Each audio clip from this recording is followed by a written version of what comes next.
कयामत तक बाबरी मस्जिद नहीं बनेगी, यह दावा किया है उत्तर प्रदेश के मुख्यमंत्री योगी आदित्यनाथ ने। साथ ही विपक्ष पर साजिश का आरोप भी लगाया है। अपने संबोधन में उन्होंने बाबरी मस्जिद को लेकर कड़ा रुख व्यक्त किया और विपक्ष पर साजिश का आरोप लगाया है। पहले आप सुनिए उनका पूरा बयान, उसके बाद समझेंगे इस बयान के राजनीतिक मायने। ये डबल इंजन की सरकार प्रधानमंत्री मोदी जी के नेतृत्व में, उनके मार्गदर्शन में जो बोलती है वह करके दिखाती है, और जितना करती है उतना ही बोलती है। हम लोगों ने कहा था ना कि रामलला हम आएंगे, मंदिर वहीं बन गया ना, मंदिर अयोध्या में। कोई संदेह है?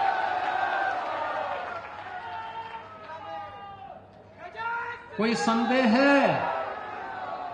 और हम आज फिर इस बात को कह रहे हैं कि कयामत के दिन तक भी कभी, कयामत का दिन तो कभी आना ही नहीं है, और इसलिए बाबरी ढांचे का पुनर्निर्माण कभी होना ही नहीं है।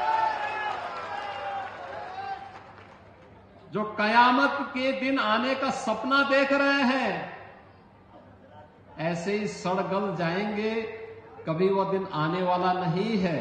और उनके सपनों को ऐसे ही हम अपनी विरासत को सम्मान देते हुए, भारत की गौरवशाली परंपरा को, सनातन धर्म की इस परंपरा को, जैसे प्रधानमंत्री जी ने 25 नवंबर को अयोध्या धाम में आकर के सनातन के प्रतीक श्री राम मंदिर में भव्य केसरिया ध्वज का आरोहण किया था। ये केसरिया ध्वज हमेशा ही भारत के इस गौरव को, सनातन के इस गौरव को आगे बढ़ाने का कार्य इसी मजबूती के साथ करेगा। बहनों और भाइयों, आप याद करिए ना, अयोध्या में 500 वर्षों के बाद एक गौरवशाली क्षण हमारे सामने आया।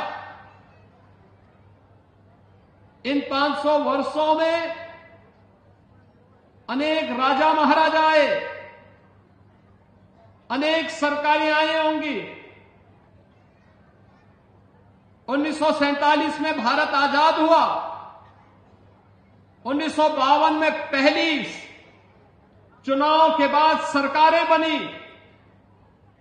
लगातार हर चुनाव के बाद सरकारें बनती थी, फिर चुनाव होते थे, सरकारें बनती थी। अयोध्या में भगवान राम का, उनकी जन्मभूमि पर भव्य मंदिर के निर्माण का कार्य हो, आखिर ये उनके मन में क्यों नहीं आया? आज तो हर व्यक्ति कहता है कि साहब राम हमारे भी हैं। हमने कहा सभी के हैं, राम तो सबके हैं, भेद इसमें है ही नहीं। लेकिन कुछ लोग हैं जो अवसरवादी रवैया अपना करके जब संकट आता है तब राम याद आते हैं, और बाकी राम को विस्मृत कर देते हैं, राम को भूल जाते हैं। इसलिए भगवान राम भी अब उनको भूल चुके हैं।